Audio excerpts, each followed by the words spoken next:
Hello friends, कैसे हैं आप सभी लोग। आई होप आप सब लोग बिल्कुल ठीक होंगे। चलिए शुरू करते हैं आज की क्लास। आज की क्लास में डिस्कस करेंगे राष्ट्रीय शिक्षा नीति, यानी कि जो आपकी नई शिक्षा नीति लागू हुई थी और यहाँ से आपके क्वेश्चन आपके एग्जाम में पूछे जाते हैं, जिसको आप एनईपी कहते हैं। ठीक है, एनईपी जो है यानी कि नेशनल एजुकेशन पॉलिसी जो है, जिसको नई शिक्षा नीति कहते हैं, यहाँ से आपके हर सीटेट एग्जाम में क्वेश्चन पूछा जाता है। तो आज हम यही जानेंगे कि जो आपका नेशनल एजुकेशन पॉलिसी यानी कि नई शिक्षा नीति जो है, राष्ट्रीय नई शिक्षा नीति या कह लें, या फिर राष्ट्रीय शिक्षा नीति कह लें, या फिर नेशनल एजुकेशन पॉलिसी कह लें, ये सब एक ही बात है। यहाँ से आपके हर सीटेट एग्जाम में क्वेश्चन पूछा जाता है। तो इसके बारे में डिटेल में डिस्कस करने वाले हैं कि जो आपका एनईपी है यानी कि नेशनल एजुकेशन पॉलिसी है, यह है क्या, इसमें कौन कौन सी पॉलिसीज़ हैं, कौन कौन सी चीज़ें आपको ध्यान में रखनी है और कहाँ कहाँ से आपके एग्जाम में क्वेश्चन पूछे जाते हैं। ठीक है, आज जो है हम थ्योरी डिस्कस करेंगे जो राष्ट्रीय शिक्षा नीति है इसके बारे में। उसके बाद अगली जो क्लास होगी उसमें इससे संबंधित जो भी क्वेश्चन है जो आपके एग्जाम में पूछे जाते हैं उनको हम डिस्कस करने वाले हैं। ठीक है, तो आज की जो क्लास है बहुत ज़्यादा इम्पॉर्टेंट है, क्योंकि आप सभी को पता है, चाहे वो आपका एनईपी हो या फिर जो है एनसीएफ हो, यहाँ से क्वेश्चन हमेशा एग्जाम में पूछे जाते हैं। तो ये अपने आप में इम्पॉर्टेंट, इसमें कहने की बात नहीं है। ठीक है, कोई भी जो है आप अगर प्रीवियस ईयर के क्वेश्चन उठाते हैं उसमें देखते हैं तो आपके हर एग्जाम में एनईपी से क्वेश्चन पूछा जाता है। ठीक है, तो इसको ध्यान से देखेंगे कि आखिर ये एनईपी है क्या, इसमें कौन कौन सी चीज़ें हैं जो बदली गई हैं। ठीक है, जो आपको ध्यान में रखनी है। ठीक है, तो सबसे पहले देख लेते हैं जो नई शिक्षा नीति है इसका जो है निर्माण कब हुआ था। तो जो नई शिक्षा नीति है इसके निर्माण के लिए जून 2017 में पूर्व इसरो प्रमुख, इसको ध्यान रखना, कौन, पूर्व इसरो प्रमुख डॉक्टर के कस्तूरीरंगन की अध्यक्षता में हुई थी। यानी जो राष्ट्रीय शिक्षा नीति जो है लाया गया है, इसकी जो है इसका जो निर्माण हुआ कब हुआ है, जून 2017 में। पूर्व इसरो जो कि डॉक्टर के कस्तूरीरंगन है, इनकी अध्यक्षता में हुआ था। ठीक है, इनकी अध्यक्षता में जून 2017 में एक समिति का गठन किया गया था जिसका नाम था नई शिक्षा नीति। ठीक है, इस समिति ने मई 2019 में राष्ट्रीय शिक्षा नीति का मसौदा प्रस्तुत किया था। प्रस्तुत कब किया था, 2019 में। ठीक है, गठन कब किया था, 2017 में, और प्रस्तुत कब किया था, 2019 में। ठीक है, जो कि राष्ट्रीय शिक्षा नीति के रूप में जो है ये मसौदा तैयार हुआ था। कब जो है इन्होंने लागू किया था, तो 2019 में ये मसौदा तैयार कर लिया था। ठीक है, राष्ट्रीय शिक्षा नीति की कौन किए थे, तो वो हैं डॉक्टर के कस्तूरीरंगन जो कि पूर्व इसरो प्रमुख हैं। ठीक है, राष्ट्रीय शिक्षा नीति यानी कि एनईपी 2020 वर्ष 1968 और वर्ष 1986 के बाद स्वतंत्र भारत की तीसरी शिक्षा नीति, यानी इससे पहले 2 बार शिक्षा नीति बन चुकी है। एक बार 1968 में बनी थी, दूसरी बार जो है 1986 में बनी थी, तीसरी बार 2020 में लागू हुई है। ठीक है, तो राष्ट्रीय शिक्षा नीति जो है जो 2020 में लागू हुई है ये तीसरी शिक्षा नीति है। इससे पहले भी 2 बार जो है ये इसमें परिवर्तन किया जा चुका है। पहले हुआ था 1968 में, उसके बाद 1986 में, उसके बाद तीसरी बार जो हुआ है ये हुआ 2020 में। ठीक है, जो कि राष्ट्रीय शिक्षा नीति के नाम से यानी कि एनईपी के नाम से जाना जाता है। नई शिक्षा नीति में वर्तमान में सक्रिय 10+2 के शैक्षिक मॉडल के स्थान पर शैक्षिक पाठ्यक्रम को 5+3+3+4 प्रणाली के आधार पर विभाजित करने की बात कही गई है।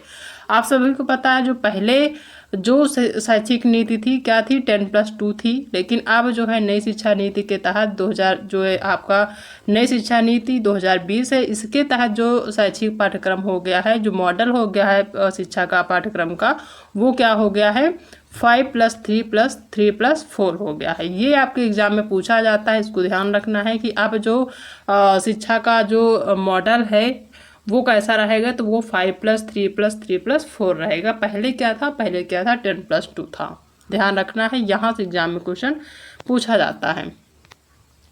राष्ट्रीय शिक्षा भाषाई बाध्यताओं को दूर करने, दिव्यांग छात्रों के लिए शिक्षा को सुगम बनाने आदि के लिए तकनीक के प्रयोग को बढ़ावा देने पर बल दिया गया। सबसे ज़्यादा जो बल दिया गया, सामान्य जो बच्चे होते हैं उनको तो दिया ही गया है, साथ ही जो है जो तकनीकी शिक्षा है उसमें भाषाई जो बाध्यता होती है उसमें और साथ में जो दिव्यांग छात्र होते हैं उनको, इन सभी को जो है ध्यान में रखते हुए इस तक जो है इसको बढ़ावा दिया गया है। यानी कोई भी बच्चा हो उसको जो है तकनीकी शिक्षा प्रदान करना है। जो भाषाई बाध्यताएं होती हैं उनको दूर करना है। जो दिव्यांग छात्र होते हैं उनके लिए शिक्षा को सुगम बनाना है, ठीक है। और तकनीकी के प्रयोग को बढ़ावा देने पर बल दिया गया है इस शिक्षा नीति के तहत। यानी राष्ट्रीय शिक्षा नीति जो 2020 लागू किया गया है, इसके तहत इन सब चीज़ों को क्या किया गया है, ध्यान रखा गया है। नेक्स्ट है कि इस शिक्षा नीति में छात्रों में रचनात्मक सोच, तार्किक निर्णय और नवाचार की भावना को प्रोत्साहित करने पर भी क्या दिया गया है, बल दिया गया है, ठीक है। जो नई शिक्षा नीति लागू हुई है इसमें छात्रों में जो रचनात्मक सोच होती है, जो तार्किक निर्णय लेने की क्षमता होती है, नवाचार की जो भावना होती है, उसको प्रोत्साहित करने पर बल दिया गया है नई शिक्षा नीति यानी कि NEP 2020 के तहत, ठीक है। इस चीज़ को ध्यान रखना है। फिर है आपका MHRD, ये जो है अपने आप में इम्पॉर्टेंट है। MHRD क्या है? कैबिनेट द्वारा मानव संसाधन विकास मंत्रालय यानी कि ministry of human resource development, MHRD का फुल नाम है। MHRD को क्या कहते हैं? Ministry of human resource development, ठीक है। इसका नाम बदलकर शिक्षा मंत्रालय, पहले क्या था MHRD जो है मानव संसाधन विकास मंत्रालय था। तो ये नई शिक्षा नीति के तहत क्या किया गया कि इसका जो है जो पुराना नाम था उसको बदलकर नया नाम किया गया। वो नया नाम क्या है? शिक्षा मंत्रालय यानी कि एजुकेशन मिनिस्ट्री कर दिया गया है, ठीक है। पहले MHRD था लेकिन उसके बाद जो है एजुकेशन मिनिस्ट्री यानी कि शिक्षा मंत्रालय कर दिया गया है। ये जो नई राष्ट्रीय शिक्षा नीति लागू हुई है 2020, इसके तहत ये जो नाम था MHRD का यानी कि मानव संसाधन विकास मंत्रालय का नाम बदलकर शिक्षा मंत्रालय कर दिया गया है। ये अपने आप में इम्पॉर्टेंट है, आपके एग्जाम में पूछा जा सकता है। NEP 2020 के तहत MHRD का नाम बदलकर शिक्षा मंत्रालय करने का जो उद्देश्य है वो शिक्षा और सीखने यानी कि पुनः अधिक ध्यान आकर्षित करना है। जो एजुकेशन की जो लर्निंग प्रणाली है उसको जो है पुनः आकर्षित करने का जो है इसका उद्देश्य है, ठीक है। इसलिए इसको जो है इसका नाम बदला गया है, ठीक है। नेक्स्ट है प्रारंभिक शिक्षा। अब प्रारंभिक शिक्षा के अंतर्गत कौन कौन चीज़ें आती हैं, जैसे कि जो प्रारंभिक शिक्षा होगी बच्चों की वो 3 वर्ष से 8 वर्ष की आयु के बच्चों के लिए शैक्षिक पाठ्यक्रम को 2 समूहों में विभाजित किया गया है, ठीक है। कितने समूह में? 2 समूहों में, जैसे आपका 5+3+3+2 किया गया है, ठीक है। 5+3+3+2 इस प्रोसेस पे आपका जो है एजुकेशन चलेगा। तो सबसे पहले प्रारंभिक शिक्षा है 3 से 8, जो 3 वर्ष से 8 वर्ष के बच्चे हैं उनको 2 भागों में विभाजित किया गया है। 3 वर्ष से 6 वर्ष की आयु के बच्चों के लिए आंगनवाड़ी, जिसको बाल वाटिका भी कहते हैं या फिर प्री स्कूल भी कह सकते हैं। इनके कई नाम हैं, आंगनवाड़ी भी हो गया, गांव में आंगनवाड़ी के नाम से जाना जाता है, बाल वाटिका के नाम से भी और प्री स्कूल के नाम से भी जानते हैं, ठीक है। तो 6 वर्ष की आयु के बच्चों के लिए आंगनवाड़ी, बाल वाटिका या प्री स्कूल है। इसके माध्यम से मुफ्त, सुरक्षित और गुणवत्तापूर्ण प्रारंभिक बाल्यावस्था देखभाल और शिक्षा की उपलब्धता सुनिश्चित करना है। यानी कि जो प्रारंभिक शिक्षा होगी उसमें जो 3 से जो है 6 वर्ष के बच्चे होंगे वो जो है कहाँ जाएंगे पढ़ने? आंगनवाड़ी, जो कि बाल वाटिका भी कहते हैं, प्री स्कूल भी कहते हैं।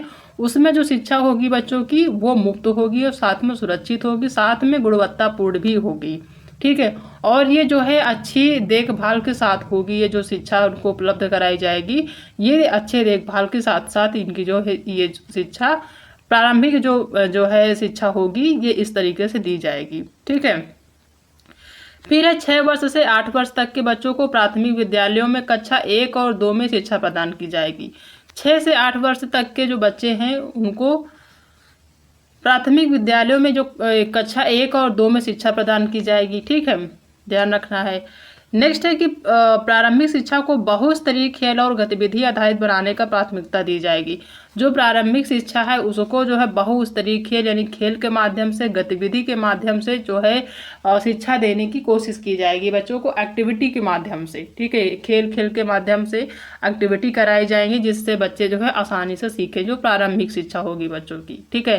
ताकि उनकी जो है पढ़ाई में रुचि हो, वो स्कूल आए, स्कूल आने से घबराए नहीं, स्किप ना करें स्कूल को। इसलिए जो है एक्टिविटी करा के खेल के माध्यम से बच्चों को पढ़ाने की कोशिश की जाएगी इस शिक्षा के तहत। ये इसका उद्देश्य है। ECCE से जुड़ी योजनाओं का निर्माण और क्रियान्वयन केंद्रीय मानव संसाधन विकास मंत्रालय, महिला एवं बाल विकास मंत्रालय, स्वास्थ्य और परिवार कल्याण मंत्रालय व जनजातीय कार्य मंत्रालय के साझा सहयोग से किया जाएगा। ठीक है। NEP में MHRD द्वारा बुनियादी साक्षरता और संख्यात्मक ज्ञान पर एक राष्ट्रीय मिशन यानी कि national mission on A foundational literacy and numeracy की स्थापना की मांग की गई है।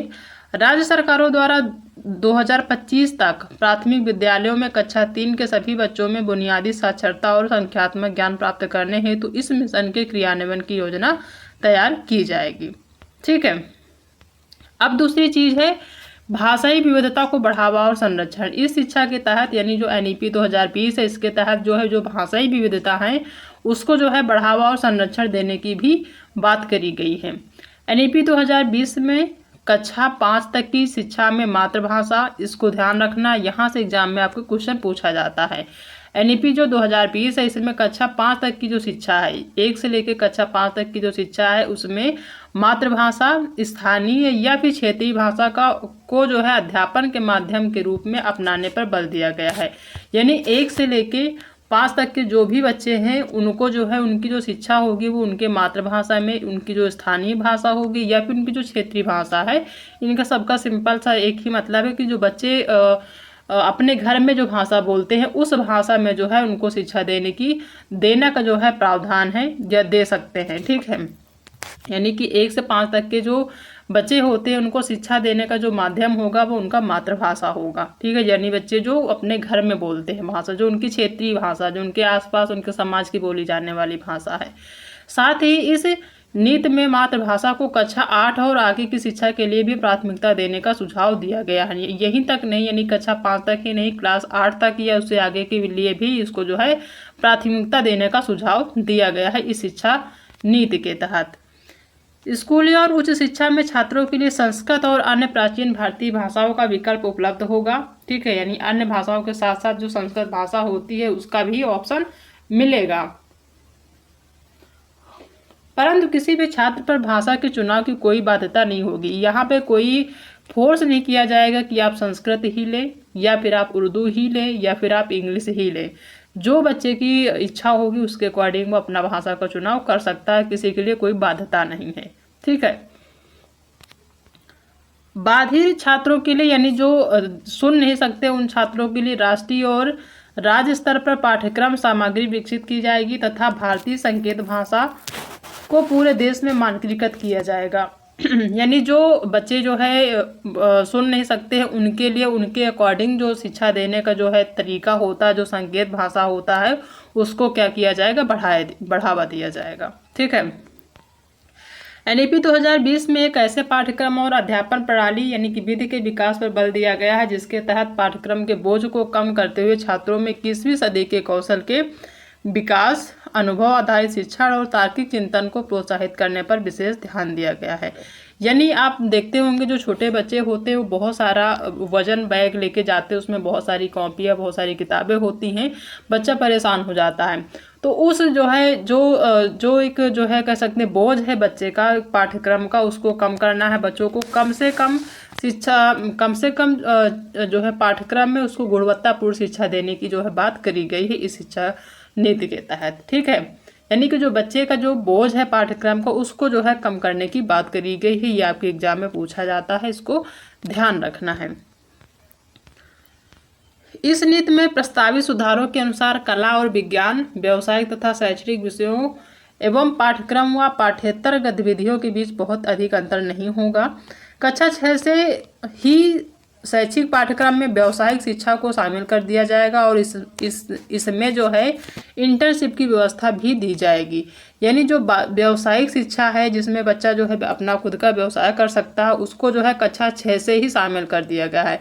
साथ ही इंटर्नशिप की भी व्यवस्था दी गई कि बच्चा इंटर्नशिप के माध्यम से चीज़ों को सीखे भी कि किस तरीके से किया जाता है। ठीक है।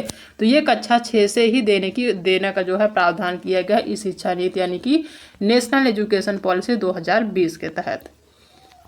राष्ट्रीय शैक्षिक अनुसंधान और प्रशिक्षण परिषद द्वारा स्कूली शिक्षा के लिए राष्ट्रीय पाठ्यक्रम रूपरेखा तैयार की जाएगी। एनईपी 2020 में छात्रों के सीखने की प्रगति को बेहतर जानकारी हेतु नियमित और रचनात्मक आकलन प्रणाली को अपनाने का सुझाव दिया गया है।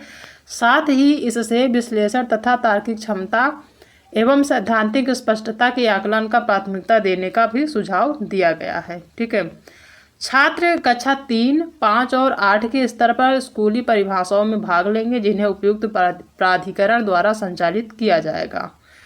नेक्स्ट है कि छात्रों के समग्र विकास के लक्ष्य को ध्यान में रखते हुए कक्षा 10 और कक्षा 12 की परीक्षाओं में बदलाव किए जाएंगे।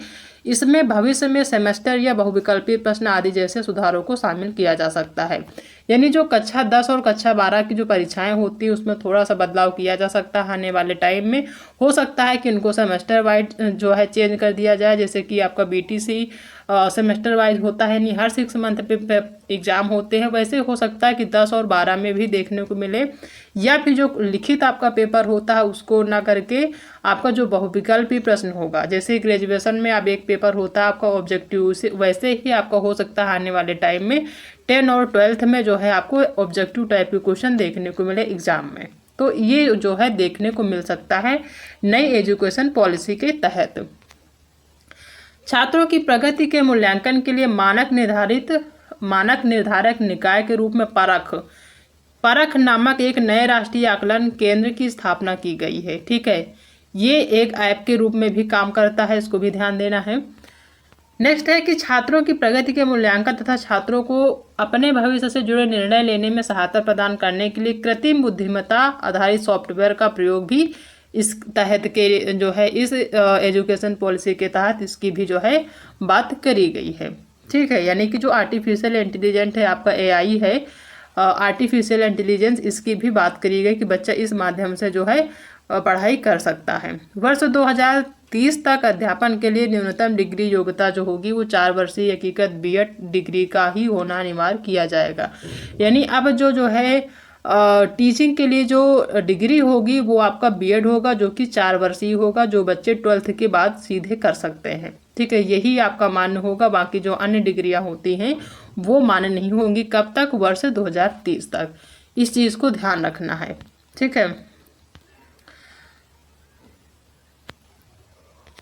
मूलभूत सिद्धांत जो बड़े स्तर पर शिक्षा प्रणाली और साथ ही व्यक्तिगत संस्थानों दोनों को मार्गदर्शन करेंगे वो ये हैं कि हर बच्चे की विशिष्ट क्षमताओं की स्वीकृति, पहचान और उनके विकास हेतु प्रयास करना, शिक्षकों और अभिभावकों को इन क्षमताओं के प्रति संवेदनशील बनाना है, जिससे कि बच्चे की अकादमिक और अन्य क्षमताओं में उसके सर्वांगीण विकास पर भी क्या किया जाए, पूरा ध्यान दिया जाए। ठीक है, यानी चाहे पेरेंट्स हो चाहे बच्चे हो, इस बात का ध्यान रखें कि बच्चे जो हैं अपने क्षमताओं के अकॉर्डिंग चीज़ों को सीखें और उनके सर्वांगीण विकास को जो है पूरा ध्यान दिया जाए। बुनियादी साक्षरता और संख्याजन होते हैं उनको सर्वाधिक प्राथमिकता देना, जिससे सभी बच्चे कक्षा 3 तक साक्षरता और संख्या ज्ञान जैसे सीखने के मूलभूत कौशलों को हासिल कर सके। लचीलापन जो होता है, जो फ्लेक्सिबिलिटी होती है, ताकि शिक्षार्थियों में उनके सीखने के तौर तरीके और कार्यक्रमों को चुनने की क्षमता हो। यानी जो एजुकेशन होता है उसमें लचीलापन होना चाहिए, बच्चे अपने अपने तरीके से चीज़ों को सीख पाएँ। ठीक है, तो ये जो है एनईपी यानी कि नेशनल एजुकेशन पॉलिसी है, जिसके तहत कौन कौन सी चीज़ें हैं जो हमने डिस्कस किया है।